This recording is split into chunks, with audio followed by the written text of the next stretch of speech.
We all remember when the President of the United States went around the White House turning out the lights. I ride the Shaker Rapid once a week to come to these meetings, and I've noticed lately that the parked cars, all of them had their headlights on and they were just sitting there doing nothing. Is there something we could save there? There certainly is, and it's something we're trying to look at. We're trying to mandate our bus operators shut the buses off if they're idling more than 90 seconds, except for weather conditions. We're going through initiatives trying to get more of the trains off during their layover. That's something we're working on. So you're 100% right, and we should be doing more of that.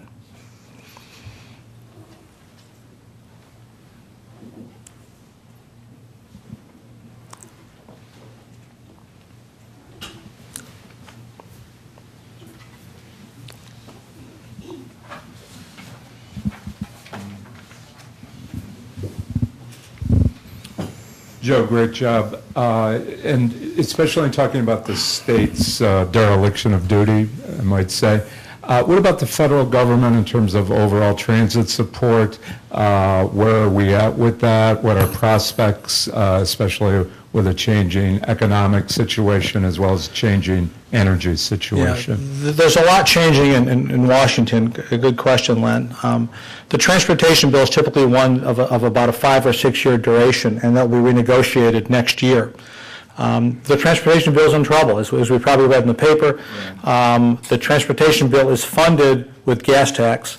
Gas tax goes to Washington, and in Washington, they've, every year they negotiate a formula, but pretty much the current formula is 82% of that goes to the highway side, and 18% goes to public transit. Public transit is always trying to get that 20%, but 18% is pretty close, which is much better than the 100% and zero in the state of Ohio, but even so. But as fuel costs go up and people drive less, and people are driving less, I think last month was the 7th month in a row where there was less vehicle miles traveled, and people buy cars that are more fuel efficient, and less gasoline is sold, less gas tax goes to Washington. I mean, that's a phenomenon that's happening.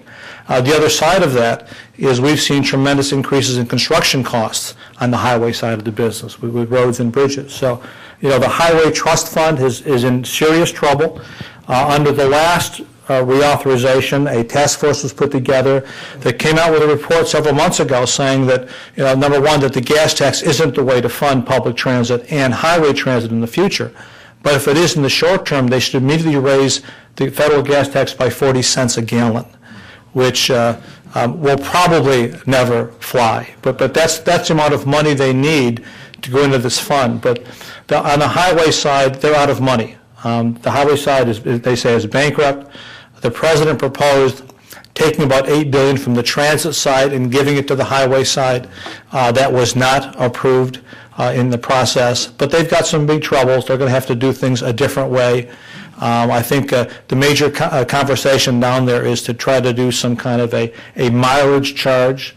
All those GPS satellites the government lets us use, well, pretty soon we're going to get a bill every month for the miles we drive tracked by the government GPS satellites. But they need to do something like that to adequately fund public transit. Now, on the other side of the equation is people often ask me, well, why don't we have the type of rail system they have in Europe?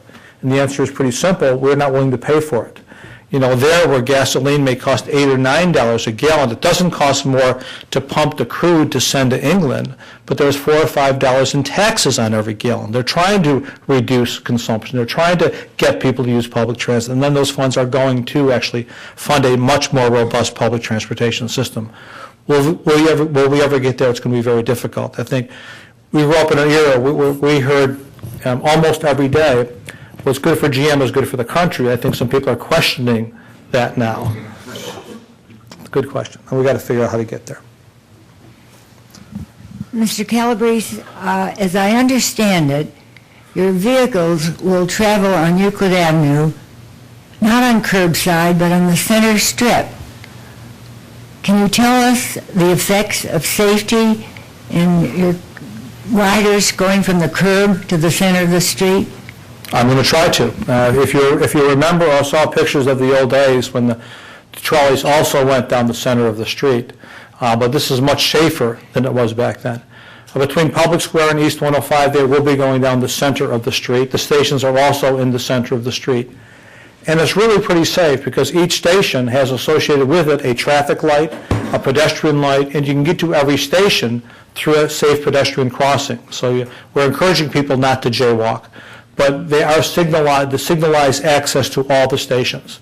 The walking for pedestrians should not be any farther than it was before, because you're either on one side of the street or the other side. Now you simply go to the center to make that connection. So everything is signalized. They're in their exclusive lane. Adjacent to that lane is either a driving lane, a left-hand turn lane, or a U-turn lane for automobiles. And it's important to note, if you're driving up and down Euclid Avenue, that the signal head, the traffic signal for the RTA vehicles looks different than the one you might be familiar with. It doesn't have the red, green, and yellow caution light. It's a very different signal, so if it's one like you haven't seen before, it's not yours, don't worry about it.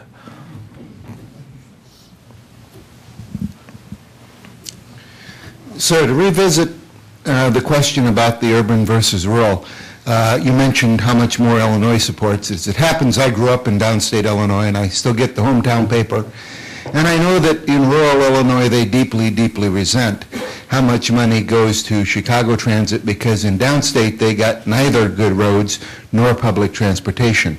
Are you and the other big city transportation types in Ohio working with the rural areas to come up with some compromise that gives them something besides nothing?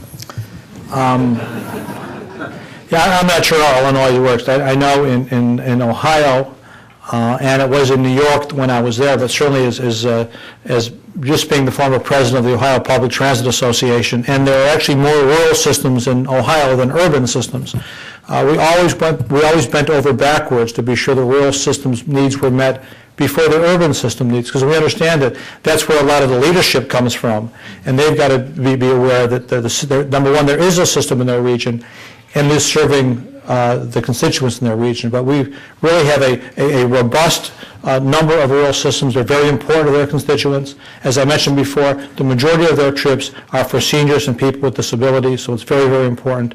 And you're right, they need to be part of the mix. Matter of fact, they need to be ahead of us in their request for funding.